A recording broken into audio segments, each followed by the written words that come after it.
Do you know what time it is? It's silver and gold time. Let's get straight into it. I'm going to lose my voice by doing that intro with you guys.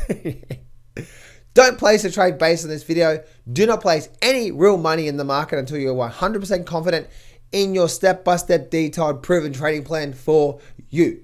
All right, trading is risky and there's no guarantees of making profit in the market. Let's get straight into it. So what has actually happened through here? Silver's continue to rally up, right? Rally up, little rally. Silver's continue to little rally. What? And so we continue staying in this overall channel, aren't we? But we are definitely doing what? We definitely have broken up to a new high right now. And as you can see on this weekly chart, that new high has completely, this week here, has completely changed the game. We are now making a new higher high.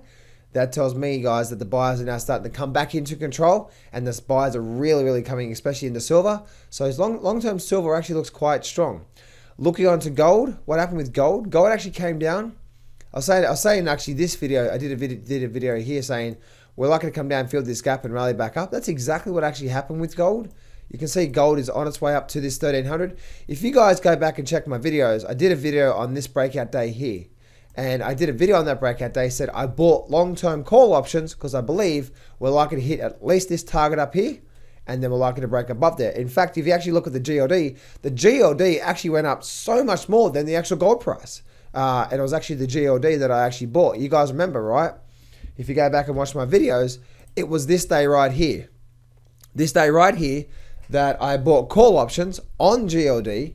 And I said this breakout here confirms the breakout for me. I bought call options. I said the first target for me would be 130, but that's not what I want. That's not all for me. Again, I put on a long-term option, and I believe my option. I believe this is just the start of something to see some pretty nice movement to the high side. And so far so good, guys. When it comes to GLD, so far we've actually had that nice breakout. So GLD has actually moved up quite nicely compared to the gold market, where you look at silver actually had quite a nice move up as well too, but GLD actually also had a really nice rise as well too. So first stop for me, guys, I believe is 130. I wouldn't get into it now because it's too late, but this breakout here was the breakout that confirmed me that we're getting ready to run. And as you can see, we're now running 130 is my first target there. And then as I said before, but I have an option I'll be holding for most of next year as well, because I do believe we're likely to get back up to this 180 mark and a lot more than that. You know what I mean? Probably making all-time new highs. Probably, I don't know when, but I do believe soon we're likely to go through a bit of a vertical price, because gold has been down so long and going sideways for so long. I think we're likely to start getting some nice movements in silver and gold. So far so good, guys. So far my calling gold of getting in here on gold has been right.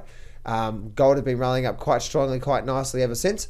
And yeah, so gold and silver, guys, looking really strong. We're still breaking out, as I said before, we're still breaking out massively through there. That's short-term target for me, guys, which it looks like it may hit very shortly, that 130 mark. And then after that, we may get like a little bit of a pause through here. But ultimately, I do see this thing blowing out of 130, and then suddenly starting to see a pretty nice move up from GLD from there. So there we go, guys. That's it for me. Little market update time for silver and gold.